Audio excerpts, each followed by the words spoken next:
Muy bien, hermano, vamos a mirar en esta ocasión el segundo elemento de cómo tener éxito en la vida cristiana.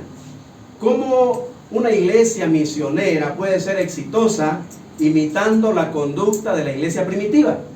La primera iglesia cristiana, hermanos, fue una iglesia exitosa, de impacto en su sociedad, porque cultivaron 8 elementos básicos de lo que es vida cristiana.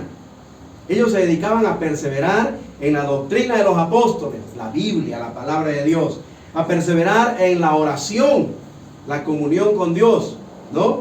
En el ministerio, en servir, en hacer algo en la iglesia, ¿no?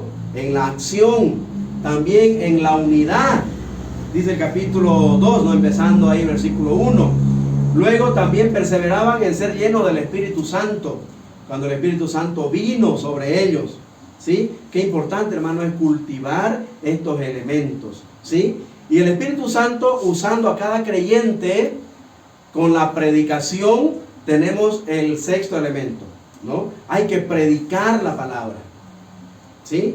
Pero también, hermano, como resultado de la predicación, hay gente que se convierte. Y esa gente empieza a tener un avivamiento y un compartir, que ahí viene el nombre de nuestra iglesia, ¿no? Koinonía, la comunión.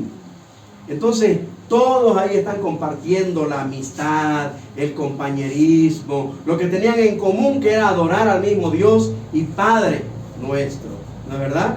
Y por último, el octavo elemento es el principio de dar. Todos compartían para las necesidades que tenía la iglesia que estaban haciendo. Hermanos, nosotros como iglesia Koinonía, como asamblea cristiana misionera, que ese es el desafío, ¿cuánto necesitamos realmente cultivar, hermano, estos 8 elementos que nos van a dar victoria en nuestras luchas, que nos van a dar éxito en nuestros emprendimientos como iglesia misionera, cumpliendo la función que tiene nuestra iglesia? Ya hemos hablado estos 2 domingos anteriores acerca de la importancia de la palabra de Dios como primer elemento básico, obedecer la palabra. Y eso tiene que ver, hermano, con nuestra actitud hacia la Biblia. Ahora, la palabra escrita de Dios está en este santo libro, la Santa Biblia, ¿sí? Mi actitud hacia ella hará, hermano, que yo escuche la voz de Dios para así conocer su voluntad y al aplicarla a nuestra vida, entonces cumplir la voluntad de Dios, ¿sí? Él guiando mis pasos a través de sus instrucciones, a través de su persona, ¿no? De su carácter, cuando lo conocemos un poco más cada que vamos estudiando, ¿no? Hemos aprendido, hermano, cómo estudiar la Biblia de manera inductiva. Es decir, cómo ir a la Biblia con nuestra mente en blanco, a extraer la enseñanza de ella para interpretarla adecuadamente y aplicarla a nuestra vida. Este curso es a las 10 de la mañana los domingos. Si usted quiere aprender esta herramienta, lo esperamos a las 10 de la mañana, cada domingo. Ya estamos en la práctica de estos pasos del método inductivo. El método inductivo de estudio es un método científico para todo tipo de literatura, para todo tipo de escritos, ¿ya? Pero en el uso bíblico de este método, realmente nos da las herramientas adecuadas para poder llegar a la Biblia y extraer su enseñanza para aplicarla a nuestra vida. Y lo estamos empleando, hermano, de manera muy exitosa. Así que les animo a estudiar la Biblia de manera seria, de manera comprometida, de manera inductiva, observando, interpretando y aplicando sus verdades a nuestra vida. Hoy vamos a hablar del segundo elemento que nos puede llevar al éxito en la vida cristiana, hermano, como creyente personalmente, pero también como iglesia local. Y es, el segundo elemento se llama la oración. Exactamente, la oración. Hermanos, la oración, el Señor Jesús nos dio el modelo, el ejemplo de lo importante que es cultivar esta herramienta, podríamos llamarlo así, este recurso a nuestro alcance para tener éxito en la vida cristiana. El Señor Jesús cada día hacía cosas diferentes. ¿Sí? Sanaba enfermos, leprosos, ciegos, paralíticos, resucitaba muertos, ¿no ve? Enseñaba en un lugar, en otro, etc. Cada día hacía algo diferente. Pero una de las cosas que hacía diariamente, ininterrumpidamente, era orar. Era pasar tiempo con su Padre, hermano, en oración. ¿Qué dice San Marcos 1:35? Ayúdeme. Busca en su Biblia. San Marcos, el segundo evangelio. Mateo, Marcos, Lucas, Juan, ¿no? En San Marcos, capítulo 1, al versículo 35. A ver, ¿alguien lo encontró? Léalo, por favor. ¿Ando Rolando? Sí. Levantándose muy de mañana, siendo aún muy oscuro, salió y se fue a un lugar desierto, y ahí oraba. Y allí oraba. Hay muchos pasajes, hermanos, donde encontramos que el Señor Jesús siempre al amanecer, bueno, cuando era oscuro todavía, ¿no? Él estaba orando, empezando el día orando. Y cuando terminaba un ministerio también, de enseñar o de alimentar a los 5,000, ¿no? Él estaba orando. Empezaba el día y cerraba el día en oración. Eso sí hacía todos los días. ¿Ya? Si hay algo en que debemos imitar a nuestro Salvador, hermano, es en cultivar este recurso. No es que lo necesitaba, ¿no? Pero como Dios, él que vino en carne, ¿no? Él quería enseñarnos la importancia, hermano, de la comunión con Dios.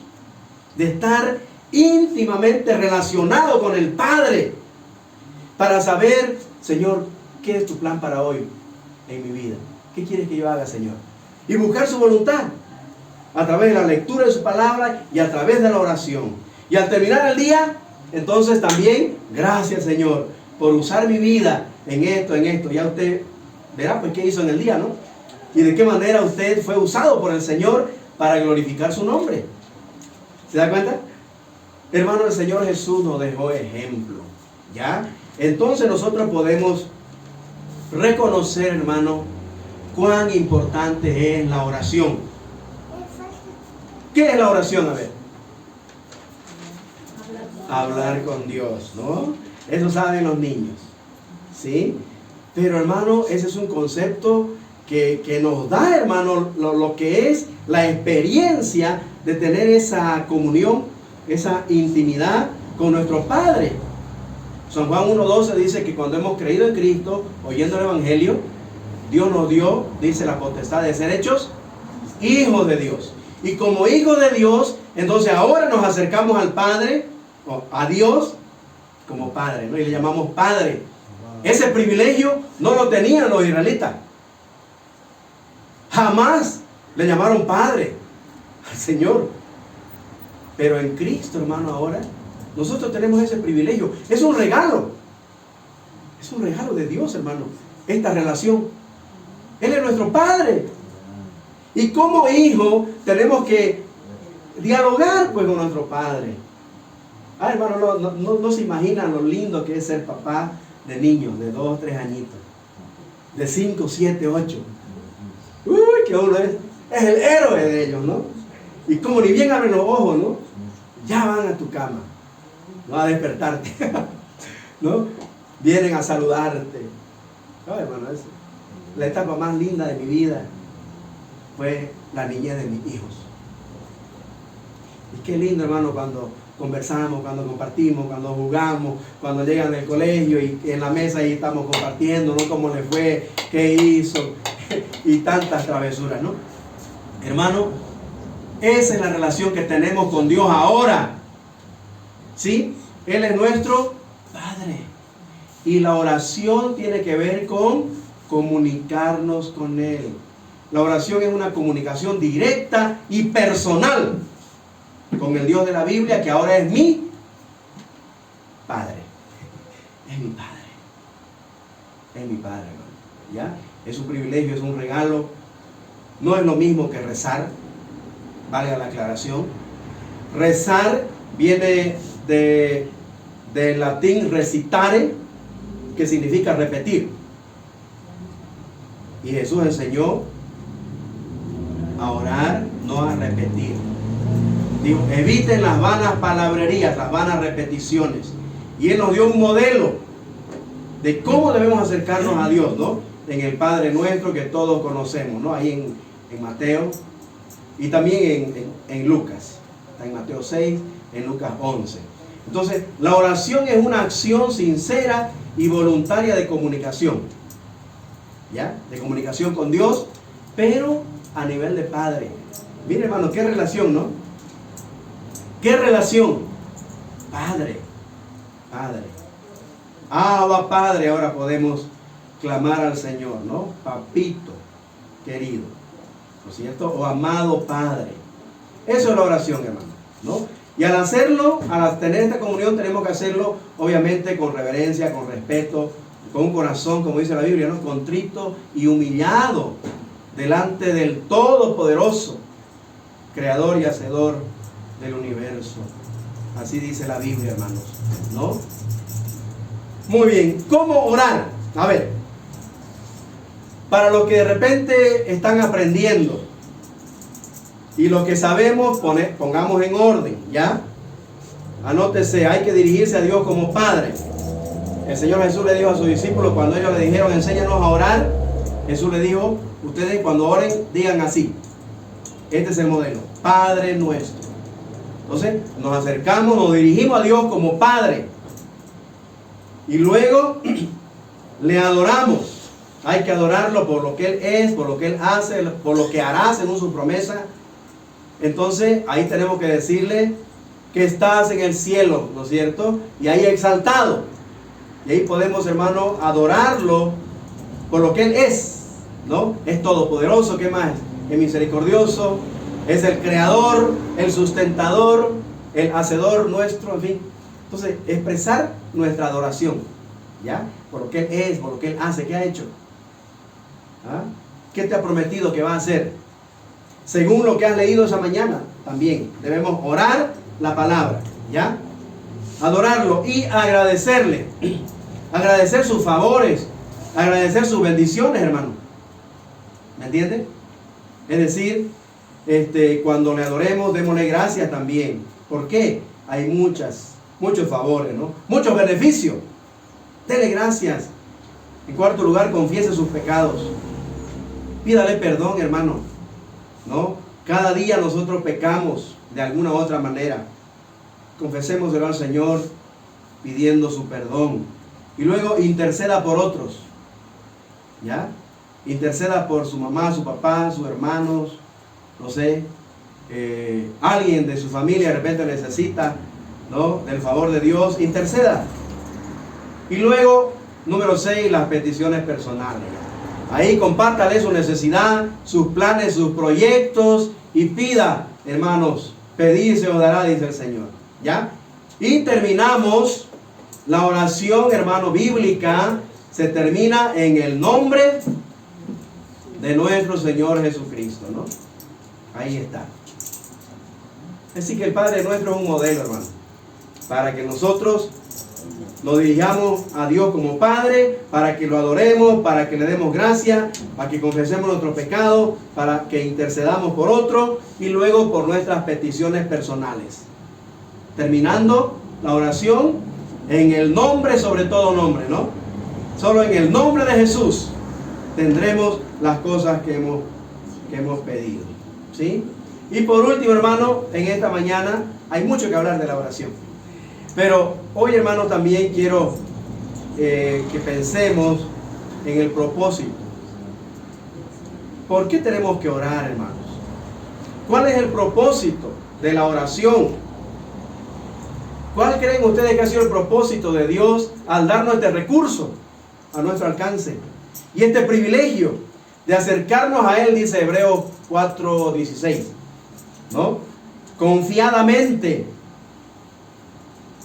para hallar gracia y oportuno socorro.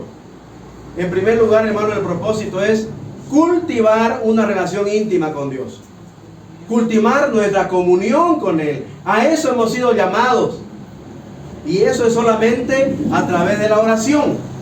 Nuestra íntima relación con Él. ¿Ya? ¿Cuál es el propósito entonces? Cultivar una relación íntima con Dios. También fortalecer nuestra fe y dependencia de Él.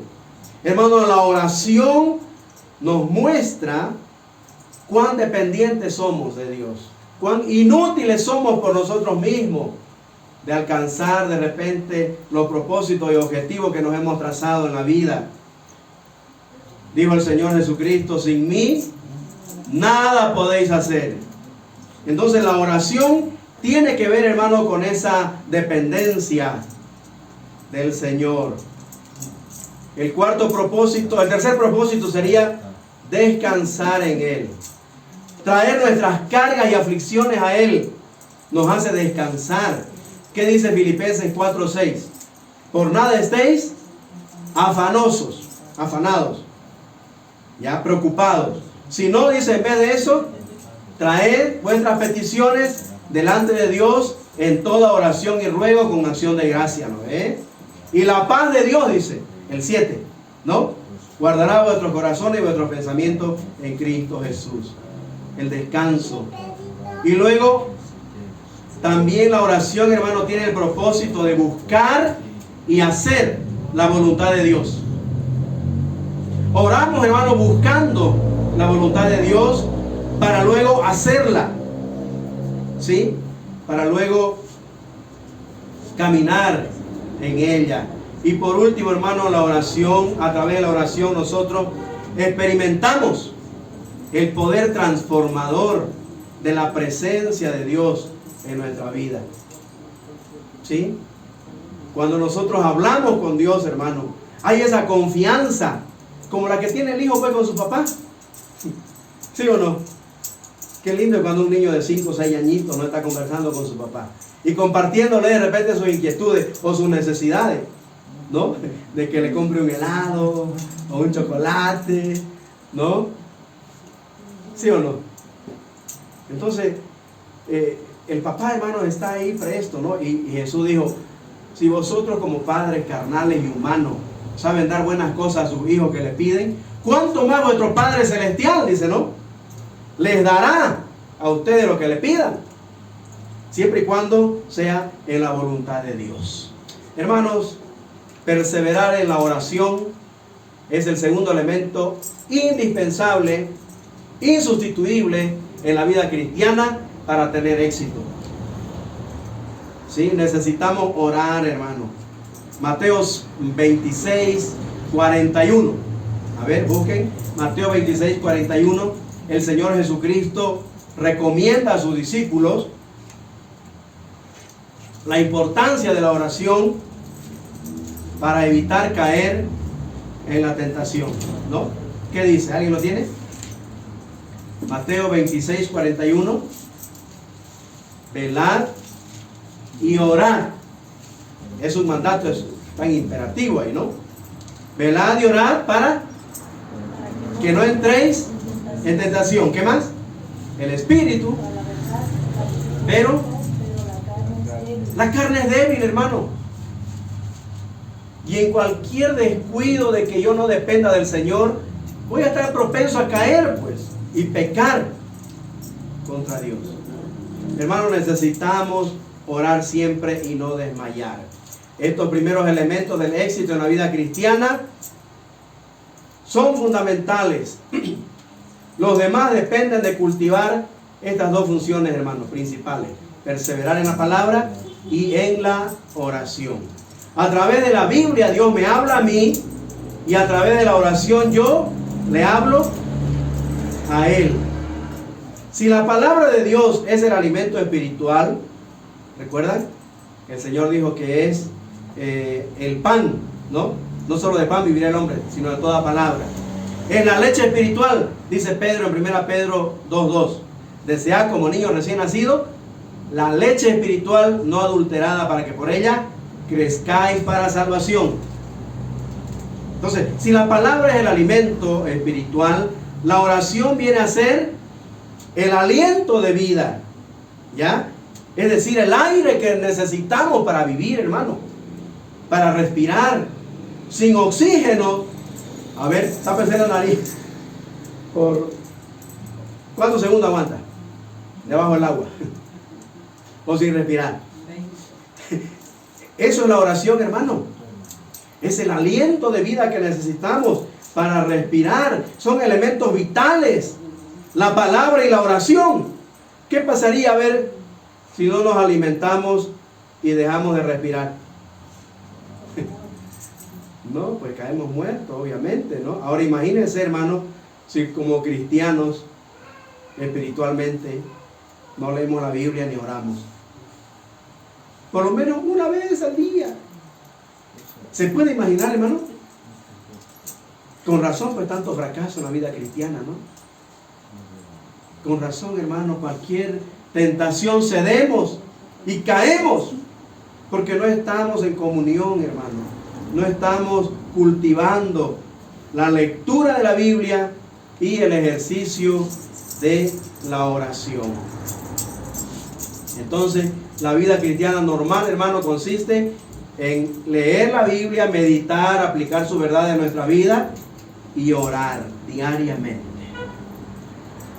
¿Cómo quedamos, hermano, frente a estos dos elementos principales del éxito? ¿Ah? ¿Está leyendo su Biblia diariamente? ¿Qué libro está leyendo? O por lo menos la cápsula que mandan, ¿no?, al grupo de coinonía. Por lo menos eso, lea. Vaya con un pensamiento de Dios cada día a sus actividades. Ténganlo presente todo el día. ¿Tiene un tiempo de oración apartado? No estamos hablando de la comida, ¿no? Obviamente que tiene que dar gracias por el desayuno, almuerzo y cena. Pero un tiempo para dedicarse a interceder por otros, a adorarle a su Dios, a darle gracias. ¿Tiene un tiempo aparte ahí para tener esa comunión con el Señor? Hablando con su Padre Celestial. Hermano, es importante que nosotros tomemos en cuenta estos elementos vitales de nuestra vida para tener éxito en la vida cristiana. Si no lo estamos cultivando, le animo. Empiece ahora. Empiece ahora. ¿Sí? Escójase un libro de la Biblia. Siempre aconsejo empezar con San Juan, ¿no? San Juan, un libro corto de las epístolas del Nuevo Testamento. Pero lea algo, hermano, lea algo. Ore, tenga su tiempo con Dios. Amén. Vamos a ponernos en pie para orar y pedir que el Señor nos ayude, hermano, a cultivar estos elementos importantes en nuestra vida. Oremos.